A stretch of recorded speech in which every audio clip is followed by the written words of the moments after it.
ہر کوئی جانتا ہے، یہ ریکارڈ بھی ہے کہ جب آپ کا UT الگ ہوا اس وقت ہمارے جو ہوم سیکرٹری صاحب کا اسٹیٹمنٹ جو پہلے ہمارے CC صاحب نے بتایا، انہوں نے کہا تھا کہ ہم آنے والے 5 سال میں لداخ میں 50,000 کروڑ ایکسپینڈیچر ہم اسپینڈ کریں گے. نمبر 1 وہ اسٹیٹمنٹ کہیں نہیں اتر رہا ہے. اس کے بعد آپ خود جانتے ہیں کہ بیفور دس ہمارا میٹریکیشن سے پہلے جب ہم ایلسوائر JNK اسٹیٹ میں تھا تو ہمارا بجٹ جو تھا وہ نان لیپسبل ہوتا تھا، تب بھی ہمارا ایکسپینڈیچر نہیں ہوتا تھا. اور یہ بالکل لازم ہے کہ ایز پر آور جغرافیکل کنڈیشن، ہمارے موسمی حالات کی وجہ سے ہمارے یہاں پر باقی جگہوں کی طرح 12 مہینے کام بالکل نہیں ہو سکتا ہے. اب ہر کوئی جانتا ہے کچھ بھی آپ ٹیکنالوجی لائیں، کچھ بھی کریں، جو باہر کا کام ہم کرتے ہیں 3 مہینے آپ کا کام رکتا ہے.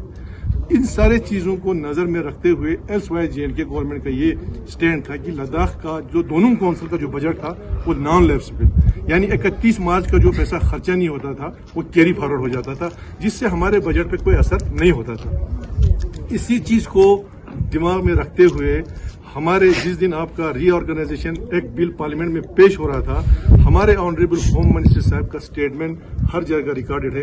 انہوں نے اس وقت کہا تھا کہ لداخ کا budget as it is non lapsable, تو وہ ابھی نان لیپسبل والا سسٹم ختم ہو گیا، جس کی وجہ سے یہ سارے کٹوتی ہو رہے ہیں. اور فارمر CC صاحب نے بجٹ کٹوتی پہ آپ لوگوں کو بولا، تفصیلاً بولا، لیکن میں صرف UT ایڈمنسٹریشن سے میرے ایک سوال ہے.